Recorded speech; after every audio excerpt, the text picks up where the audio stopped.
And good evening, one and all, and welcome to the Friday night edition of the X Zone. I am Rob McConnell. We're coming to you from our broadcast center and studios in Hamilton, Ontario, Canada. If you'd like to check out the programming we have available for you 24/7, 365 on the X Zone Broadcast Network, visit www.xzbn.net. And for the X Zone TV channel on SimulTV, we're channel 21 at www.simultv.com. My guest this hour, X Zone Nation, is Deborah Blake, and she is a Wiccan High Priestess and leader of the Celtic group Blue Moon Circle. She manages the Artisans Guild, a non-for-profit artist cooperative shop, and works as a tarot reader and energy healer. She regularly contributes to pagan publications and has an ongoing column in Witches and Pagans. Her website is DeborahBlakeAuthor.com. And Deborah, welcome back to the X Zone. Great having you with us. Thank you very much. And that's an eclectic group. That's the word you were looking for. I thank you for that. And as you and I were discussing before we went to air, this is Friday. It is. It's definitely Friday. Listen, tell us a little bit about your new book, The Little Book of Cat Magic, Spells, Charms, and Tales, because I am a cat lover.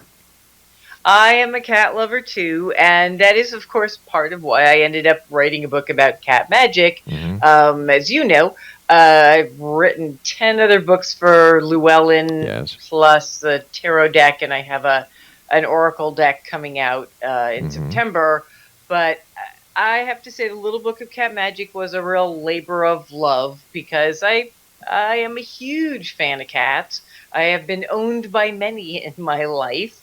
And being able to meld my love of magic with my love of cats was sort of a no-brainer, and I'm not sure why it took me 11 books to think of it. Well, that's because the cats didn't tell you to write it at that time. Actually, surprisingly enough, my cats didn't tell me to write it. My editor told me to write it. My Llewellyn editor was the one who came up with the idea in the first place, so she gets all the credit and or blame depending on how you like the book. So we say that she gets all the meows or the purrs. Exactly. And I can see a cat. Yes, that is Koshka. Koshka is one of my new guys. Let me see if I can. There he is. Oh, yeah. Say hi, Koshka. What a beautiful cat. Yeah, he's a big fuzzball. He's I mean, he's a rescue, so we don't know exactly what he is. He and his sister came from a 25 cat hoarding situation, so they could be just about anything. But he has all the traits of either a Maine Coon cat or a Norwegian forest cat. He's, I'm sure, not a purebred anything, but he's got, like the tufts of fur, right, and a big poofy tail, and lots of personality. The brain thing, we're still a little on the fence about that. Well, you're talking about rescues and hoardings. One of the positions I held on a contract basis was the director of communications for the SPCA, and I went out with a number of the inspectors on hoarding cases, and I must tell you that God bless those little kittens when they come out of the homes, and the number of cats that are rescued on hoarding cases. And my wife and I adopted 2 of them. They were ragdoll cats, big, little my God, they're adorable. Little kittens, but they grew into big, big cats. And instead of running away from our dog, they go, "Here, doggy, doggy, doggy." You know what? I believe it. Yeah. Koshka's not afraid of much. He's just a big mush. He's sort of funny because he's so poofy and he looks gigantic, and then you go pick him up and you're like, wow, this cat weighs nothing. It's all fur. Yeah. All fur. So yeah, that's my boy, and I have his sister Ember, who does not look that big and poofy.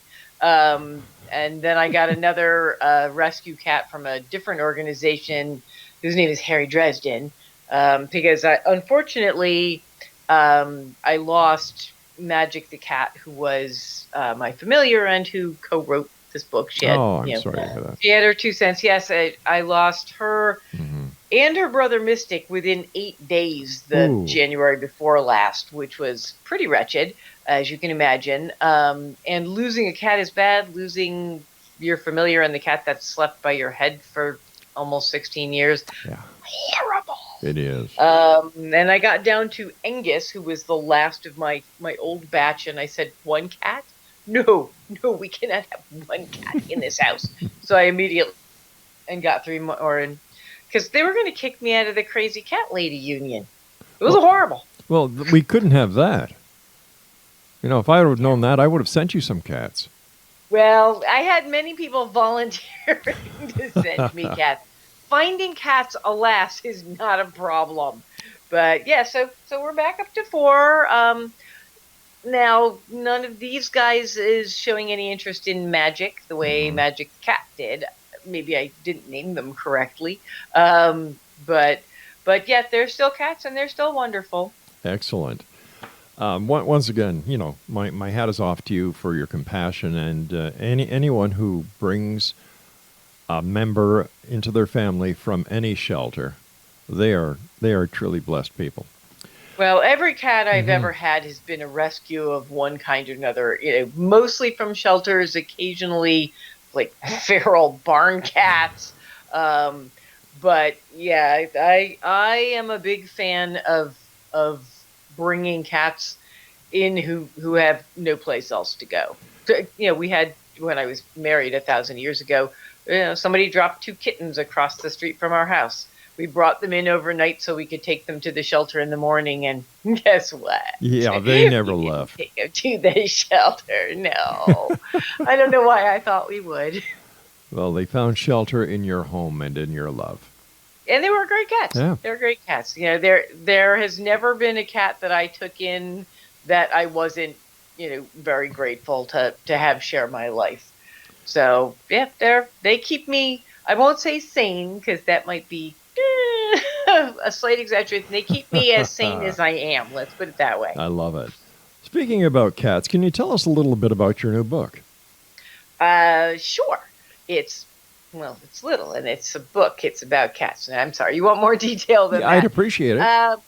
So it's actually got a whole lot of different things in it besides magic. I mean, there are spells. There are spells for all sorts of practical issues that you would deal with cats, like keeping them safe or, you know, helping them adjust to a move or a new kitty. There are spells for, you know, finding the right new cat, that sort of thing.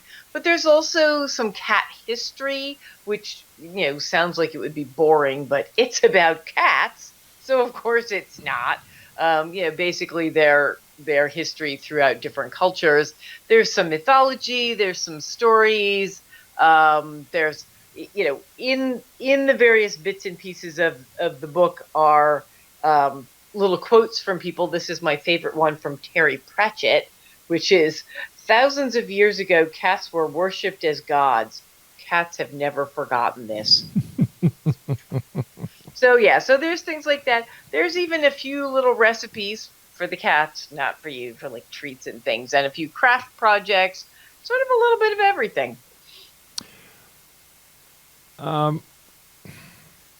Does your book turn non-cat lovers into cat lovers? Like, did you put a magic spell on there since you're a Wiccan? No, because that would interfere with free will, and I follow the kind of witchcraft where you're not supposed to do that. No, those people, I just, you know, put cute cats on their lap until they're like they succumb. I have had a number of cats, and the occasional person who said, "Oh, I'm really not into cats," and if they spend enough time with cats, you know, pretty decent cats, you know, they usually are won over. I have a friend of mine who used to tease me about how many cats I had, and then he moved out of town, and now he has 2 cats. So they get you one way or the other. They get you. I don't have to put spells on people. Well, that's good. That's good. Cats do that all by themselves. Cats have their very own magic. You know, cats are extremely magic even without the witchcraft aspect. Well, let's talk about that when we come back from this break. And Exo Nation, our guest this hour is Deborah Blake. Her website is DeborahBlakeAuthor.com. We're talking to Deborah tonight about her new book entitled The Little Book of Cat Magic. Spells, Charms, and Tales. And Deborah and I will be back on the other side of this commercial break as we continue here in the X Zone from our broadcast center and studios in Hamilton, Ontario, Canada. I'm Rob McConnell. Don't go away.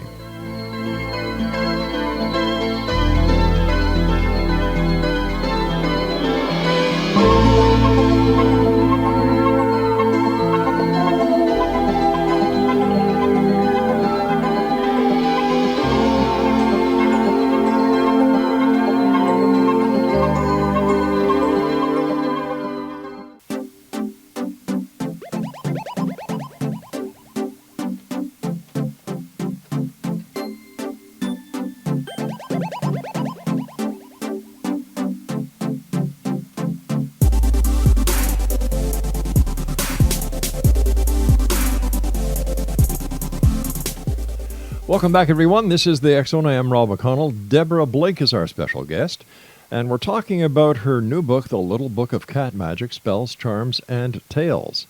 Now, this is a wonderful and witchy book that is filled with a wide variety of spells, charms, and recipes that you can use to improve the lives of both you and your feline friends.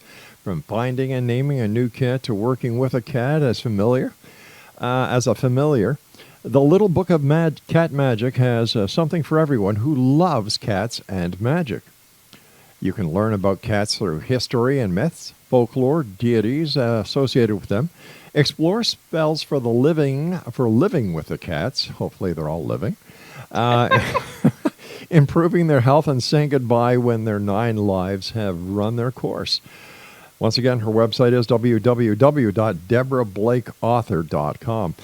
Deborah, where did the idea that cats have 9 lives come from? Well, there's some mythology to do with that. Mm-hmm. That's a trick question because it's in my book and I don't remember where. I know it's like in the lore thing. It's in between the covers, right? It's somewhere in this fabulous book. Well, you have to understand that by the time the book hits the bookshelves, I wrote it like 2.5 years ago. So, while I do sit down and reread it, every other day, I haven't got it memorized. This is starting to sound like the Senate hearing the other day with Attorney General Barr. I cannot remember. Yeah. I cannot recall. Yeah, I can sit here and tell you I cannot recall for ages. I'd make a great politician because I don't remember anything. So I don't know. I don't remember that. I cannot recall. It's somewhere in the book. You have to read the book to find out. That's an excellent way of putting it. Now, I mean, do you know? Did you read the book? Do you remember the answer? I do, but if I was to tell the listeners what the answer is, then I would be. You think that would be cheating? Yeah. Can you tell me what page it's on so I can look it up? Well, I will give you a hint. How's that? It's okay. It's in between page 1 and let me see, page 215. That's a little less helpful than you probably thought it was. No, wait. On the other hand, it's exactly as helpful as you thought it was. This is why I keep coming back to this show, because you're so helpful. I know. What do you mean I'm supposed to help her across the street? Okay. Yeah. Listen, black cats and witches seem to go hand in hand. Why just black cats? Where did they get the bum rap from? Well, first of all, it's not a bum rap to be associated with witches. Well, no. I mean for the black cats. Like, don't white cats work? It's because when Christianity came into Europe, well, first of all, they messed with a lot of things, but cats were one of them. In all of the societies before that, cats were revered. If you went to Egypt, for instance, they were worshipped, and Bastet, who's the goddess most associated with them, actually her followers buried their cats mummified in her temples, and it was against the law to kill a cat. Wow. It was pretty cool. And, if you went to Japan and China and, all sorts of other places they were revered. The problem was when the Christian church moved into Europe, and they were essentially trying to boot the pagans out because the pagans had power and they wanted the power.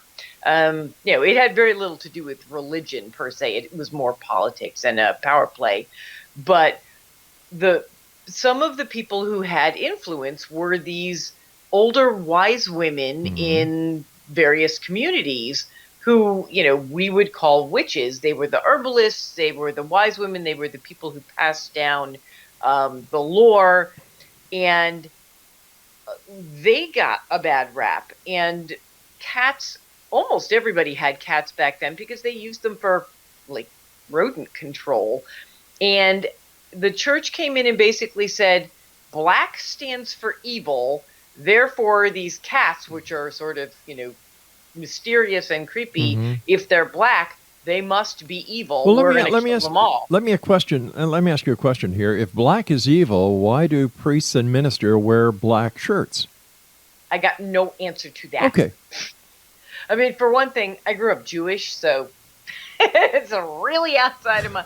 I don't know. But that's a good question, isn't it? Yeah, it is a puzzlement. It does make a lot of sense. But yeah, cats in general got a bad rap, in part because they were sort of associated with women, and women in general, right. Not just witches, but women in general got a bad rap. We went from being a matriarchal society to being not so much. But yeah, the black cats really got it. And of course, one of the things that happened was they killed off a lot of cats. Oh, no. The Egyptians would not have approved. And that was part of what led to the bubonic plague, to, ironically, the Black Death, because the cats were keeping down the rodent population. Without the cats to do that, right, the rodent population spread and the disease spread, and, well, lots of people died. So the lesson here is black cats are cool, get more cats. All right, I agree with that. People should have more cats. Yes, more cats. Yeah. But what is the association of cats with witches? Is that a fact? Is there a reason why a cat is associated with a witch or a woman or a pagan? Well, there is this historical connection. I don't know where it started. It certainly has been so pervasive. There must be some root to it. Right. I mean, certainly, lots of women had cats. Lots of people had cats. And cats have been familiars for a very long time because they seem to lend themselves to that. I mean, dogs can be familiars. I know people who have snakes as familiars. But the truth is, when you want something sort of mysterious and connected to the aspects of life in the universe that you can't necessarily easily connect with, that's a cat. What are some of the myths and folklore about cats? Well, Chapter 2. Yeah. Look at him. Fascinating facts, page 18. Thank you very much. Yeah. Well, I mean, there are all sorts of. One of my favorite myths, actually, or pieces of folklore, I guess it's not a myth, is in Persia, the Prophet Muhammad, who, of course, is quite famous, was said to love cats so much that when his favorite cat fell asleep on the sleeve of his robe, he actually cut the sleeve off the robe rather than disturb the cat. And speaking as someone who has, been sitting in a chair with a cat on her lap and not gotten up to do the 40,000 things she meant to do, including go to the bathroom, because she did not want to disturb the cat, I believe that one. Another fun one is that in China, there's a myth that cats were there at the beginning of the world, which of course they were, and the Japanese saw them as guardians, which of course they are. So yeah, and actually they're considered to be good luck if you go into pretty much every Chinese restaurant you've ever been in. You'll see this That's cat right. with an Yeah. upraised paw, Yeah. and that's a good luck cat. I have a little statue actually that my Llewellyn editor sent me that has this. It's like a bobblehead Mm-hmm. of the little good luck cat, and I have it right by my computer. And every time I see a story on the news that I don't like, I just bobble it up and down.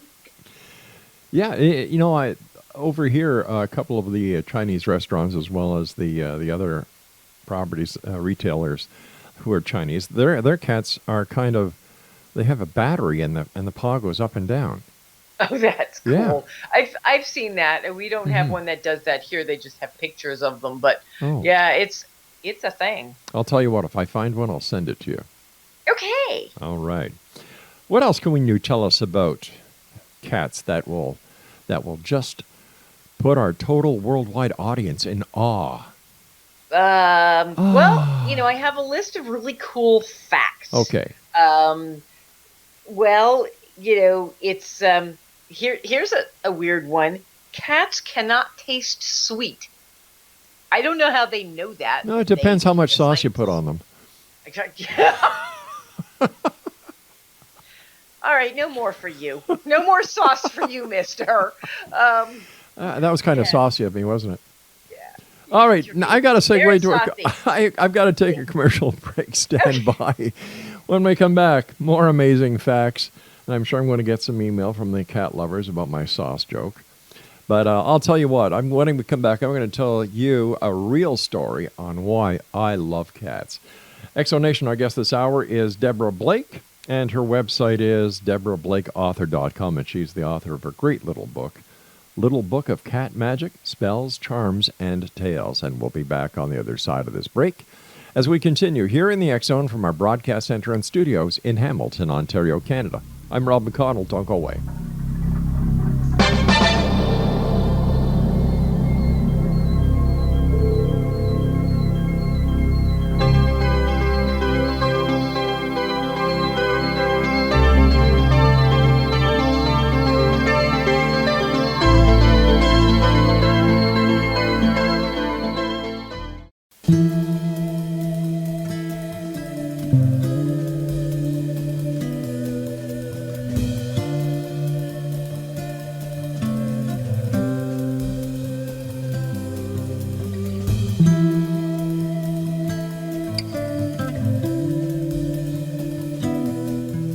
Explanation, Deborah Blake is our special guest. She is the author of The Little Book of Cat Magic, Spells, Charms, and Tales. And her website is www.deborahblakeauthor.com. And I'd like to thank Kat Sanborn at Llewellyn for helping make this interview possible tonight. I'm going to tell you and share with the X Zone Nation, Deborah, how one of the two ragdoll cats that we adopted from the SPCA saved my life. Really? Really.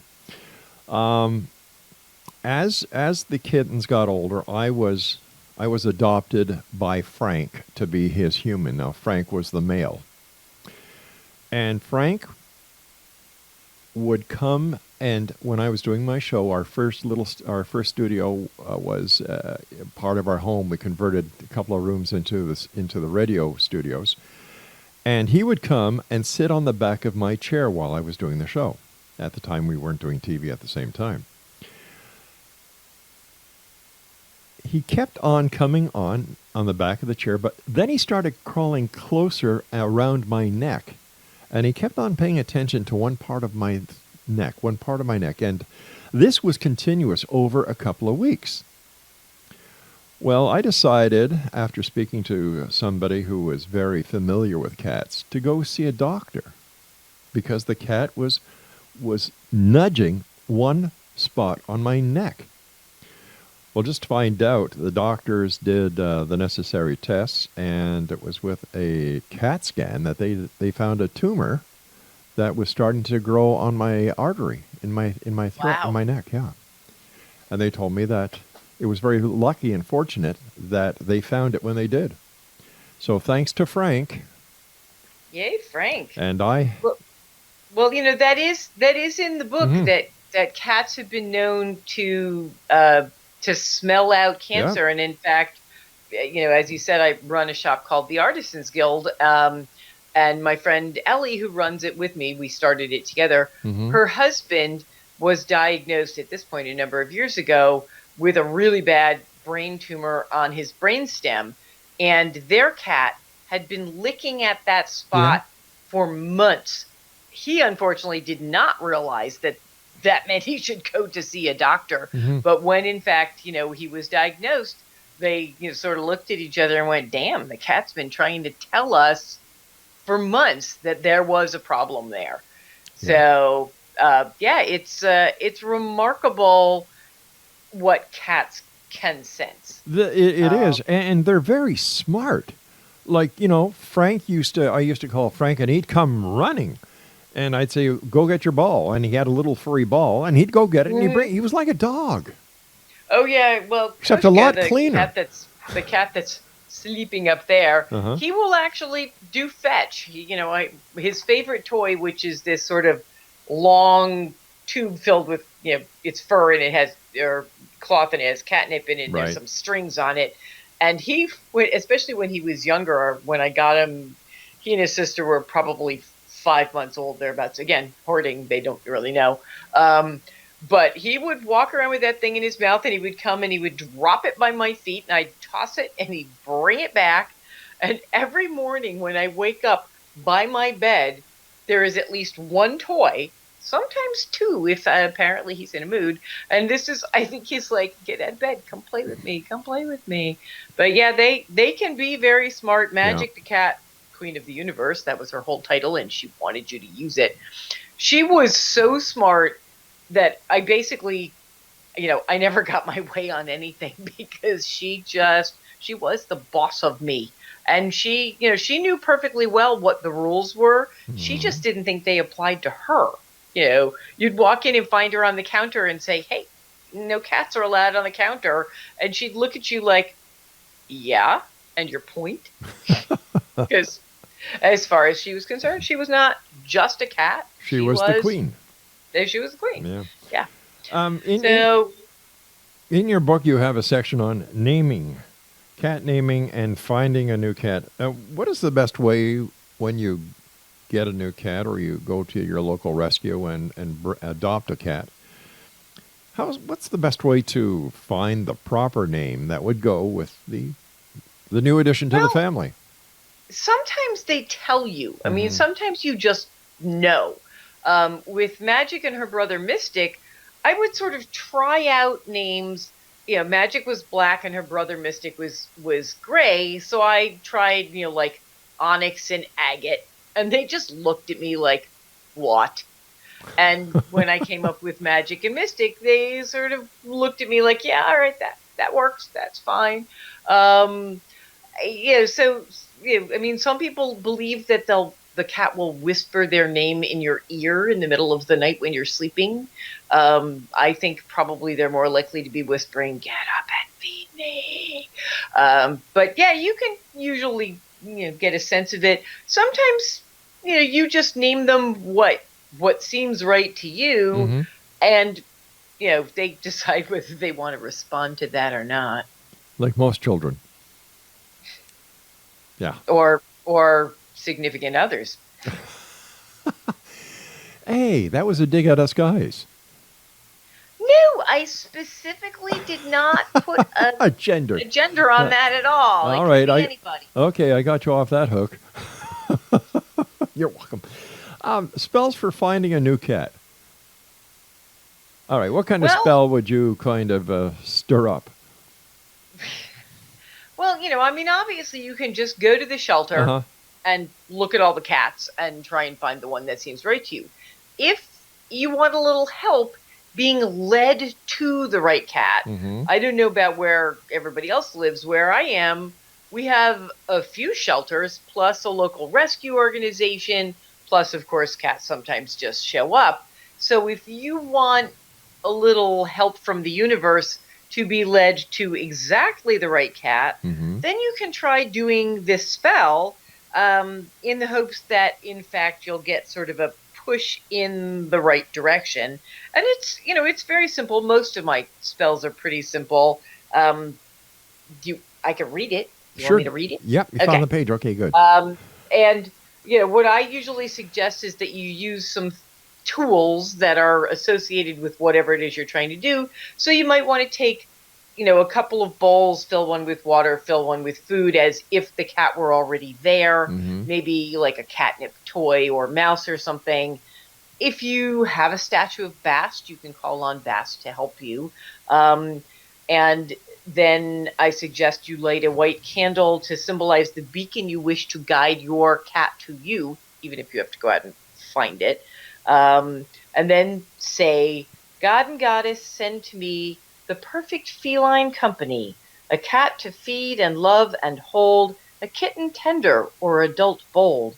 Send the cat who'll suit me best and stand alone from all the rest. Help me find the cat that's mine, with a guidance that's divine. Here, kitty, kitty. Here, kitty, kitty. Here, kitty, kitty. I call you home. Oh, crap. I just did a spell to get another cat. You tricked me, Rob. Rob, you tricked me. What were you doing? Oh, crap. I was just helping you get that other cat that you really wanted. I didn't even think about that before I read that out loud. That's so... Well, I used to have 5 and I'm down to 4 now, so we'll see what happens. You need that 5th cat. There's no two ways about it. I had actually told the local rescue that if they got a mother cat who needed a place to give birth to her kittens, because they've been looking for fosters for kittens, and I said, no, I can't do that. I'll just keep them all. But I said, if you have a mama cat that needs a safe space, because when I adopted Magic and Mystic, I also adopted their mother. Yes, I went to the shelter for 1 kitten. Didn't work out that way. But, she was a terrified cat that had been basically dumped by her people when she got pregnant. And she had to give birth in a cage in a shelter. And I thought, well, in their name, if I can save some other cat from that. But now I'm pretty sure that cat's going to show up pretty soon. Thanks a lot, Rob. Hey, what are friends for? Yeah, thanks a lot. Now you have to recite the spell so you can get another cat, too. We've got to go to a commercial break right now. Listen, I love cats. That's no secret. But we lost Frankie. He passed. Oh, I'm so sorry. And then his brother passed on my birthday. Oh, that just about sucks. 10 years ago. So, as much as I love cats, we also have 3 little dogs. We have a Shih Tzu, we have a Shih Tzu, and we have some other kind. I don't know what it is. My wife knows all this. Those little dogs, they're just like cats in disguise. I swear. You're so right. I'm a small guy. I'm 6'5", and I come in at 240 pounds. You have these little miniature dogs. And I proudly go down the street of our neighborhood with these little dogs. I'm comfortable with who I am. They're just good. Little dogs, and you know what? We have 6 real children. We have 12 real they do grandchildren. Take up a fair amount of room. And you know what? I'll take the dogs any day. Oh yeah. Oh yeah. Yeah. You and I have to take our break. Please stand by. Exonation, our very special guest this hour, and a perfect guest for a Friday evening, is Deborah Blake. And her website is deborahblakeauthor.com, and the name of her newest book is let's try this again. The Little Book of Cat Magic, Spells, Charms, and Tales. And we'll be back on the other side of this short break as we wrap up this hour here in the X Zone from our broadcast center and studios in Hamilton, Ontario, Canada. Don't go away.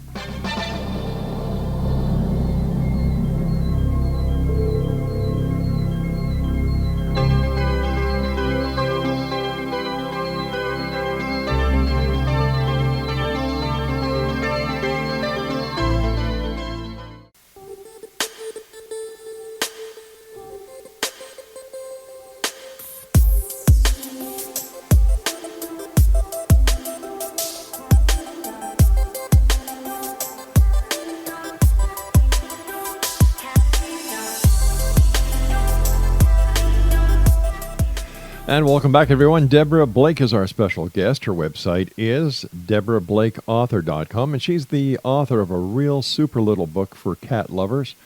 And the name of the book is The Little Book of Cat Magic, Spells, Charms, and Tales. And I must tell you that I received a copy of the book from our friends at Llewellyn, and it's a cool book. It's easy to read. It has some poems. It has facts. It has spells. If you're a cat lover, or if you know a cat lover, this would be the perfect book for you. Once again, www.DeborahBlakeAuthor.com. Deborah, as always, great having you with us. Thank you so much for sharing your new book with us. But, you know, you and I have been talking about the wonderful things about cats. People become very attached to their cats. And you ain't kidding. How do we best deal with the loss? Well, yeah, that's a tough one. I've lost 4 cats in the last 3 years, so I've had a lot of practice. And I lost, my soulmate Magic a year ago, last January, followed 8 days later by her brother. I mean, they had both been sick, and I swear he was just hanging on to beat his sister. That was like the only reason he was still alive, was he was not going to let her win. But it's really hard. One of the things for me is that, I just try and be really grateful that I had them for the time that I did. The problem with having animals of any kind, cats or dogs, is that unless you get hit by a bus, you are probably going to outlive them. And so, there is that, you have to sort of put your mind to it. I also did, I wrote a spell to ease a cat's passing to, help the transition. And there's a little ritual to help let the cat go, and a little meditation for letting go of grief, which, I will say from my own personal experience, it's helpful. Really, the only thing that helps is time, and yeah, that gratitude that you had them. Although in my particular case, Miss Magic is pretty much, you can't see her. She's still sitting right there. That was her spot, and I feel her there often. I sometimes go to sort of automatically pet her, and I'm surprised she's physically not there. Right. But yeah, it's a tough thing, and the best you can do is you can use some of this stuff in the book, but I think gratitude for their presence in the first place, and then go get more cats or that's dogs right. or whatever. As a tarot card reader, do you use a tarot deck that is dedicated to cats? I wrote a tarot deck, and there are a lot of cats in it. If I'd realized we were going to talk about it, I would have brought a copy over. But yeah, I have the Everyday Witch Tarot, which came out a year and a half ago or so. And there are some dogs in it too, but there are a lot of cats in it. I own a tarot deck that has cats in it. I don't use it for reading. I mostly use it for pretty and for looking at the cool cats. There are some very neat cat decks out there, but the Everyday Witch one has a lot of cats in the pictures. Elizabeth Alba was my illustrator, and she did a really fabulous job. And in fact, she put Magic the Cat in there and some of my other cats. And her dog Rayo makes an appearance as well. In your book, you talk about a cat footprint for remembrance. That's a wonderful idea. My vets did that for me. It wasn't something that I would have thought of myself, but when I brought Magic, and then 8 days later her brother Mystic, they asked me if I wanted them to do that. And what they do is they take a little piece of, it turns into sort of, concrete or whatever. Right. But they press the kitty's paw in it, and so you have this little paw print. Wow. Or in Mystic's case, Mystic was gigantic, so in his case it was a very big paw print. I brought their ashes home with me, and Mystic, Magic and her mother were in these tiny little boxes, and Mystic they had to use a small dog box for, because he was just this, even having lost all the weight when he was ill in the last months of his life, he was just a huge cat. Really? He was probably bigger than your little Shih Tzu. Wow. Yeah, he weighed about 17, 18 pounds. When he came, I live in a rickety old farmhouse, and when he would come down the stairs, the whole house would shake. Although some of that might be the house. Yeah, it was just thump, thump, thump, thump, thump, thump, thump, thump. So yeah, and there are other things that you can do. I clipped a little bit of fur and put that in a box. I did with these particular cats. When I sent them out to be cremated, I got their ashes back. I haven't always done that. These cats, I didn't have a lot of choice. They were like, nope, we're coming home. But you can also, I have thousands of pictures. The very helpful Facebook is always saying, oh, remember this picture? It's like, yes, that's my cat that died. Thank you so much. That's lovely. But it mostly makes me happy. Also in your book, you have something called a charmed bell for your cat's protection. Well, you can charm anything. A bell is easy. If you have a cat that wears a collar, my cats that I have now don't, because they all stay inside. I'm a big fan of indoor cats for a lot of reasons, but I did used to have cats that went outside. And if you have a cat that has a collar, you can put a little bell on it and do some magical work on the bell to keep them safe. There's also a spell for keeping cats that go outside safe. Where I live, I've got coyotes in the hills and foxes and hawks and owls, and a road that people drive down like craziness. So my guys don't actually go out, which is nice, because in the middle of the night when you hear a horrible noise, you don't have to sit up and go 1, 2, 3, crap, where's the other one? But yeah, so there are spells for keeping them safe, and there are spells for keeping them healthy, and also for trying to help them heal. If they are ill. That sort of things. There's spells for finding a lost cat if a cat gets out and you don't know where they are. So yeah, all sorts of. What I did was, when I sat down to write this, I wanted practical things. I'm a very practical witch. Which is not to say that I don't have spiritual things going on, but it mostly, I call myself the everyday witch. My books are, the everyday witch, A to Z, things like that, because it's all about integrating my spiritual beliefs as a witch and a pagan with my everyday life. And I just do that with the cat things too, is, what spells do I wish I'd had 10 years ago, before I thought about doing this book? We've got about 2 minutes left. What can you tell us about channeling your inner cat? Oh, well, cats can teach us a lot of things if we're paying attention.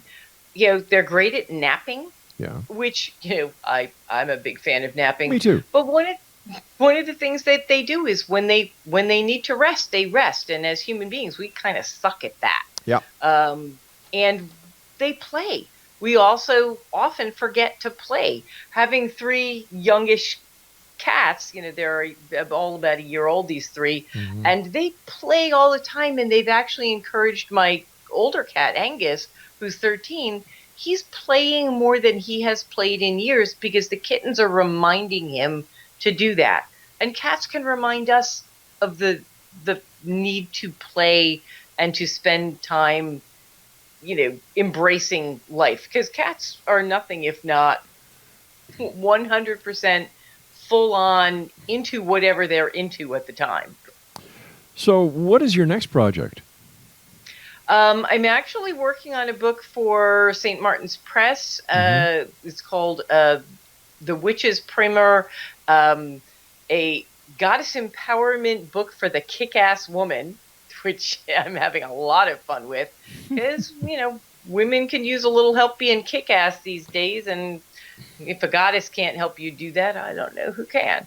So there's that, and I'm still working on my fiction writing career, writing my Baba Yaga novels about, well, I don't know, witches, and being bossed around by cats. Well, as you know, you always have an open invitation here. We love. Thank you. Well, I have an Oracle deck coming out in September, so I might take you up on that. No, you're not going to take me. You're not going to take me up on that. You are going to take me up on that. Yes, sir. Because I love talking to you. I love your energy. You are a super lady. And I just want to thank you ever so much for joining us tonight. And I hope that you have much success in your life because you deserve it. Thank you so much, and thank you for having me. All right, you take care of yourself, Deborah. And Exo Nation, if you'd like to find out more about our guest this hour, Deborah Blake, visit her website, www.deborahblakeauthor.com. The name of the book that we've been talking about this hour, in case it hasn't caught on yet, The Little Book of Cat Magic, Spells, Charms, and Tales. I'll be back on the other side of this news break on most of our affiliates. If not, and your network is going to be changing because of the different time zones at whatever part of the world you're in. Thank you for joining us. And as I always say at the end of every show, always keep your eyes to the sky and your heart to the light. Good night, everyone.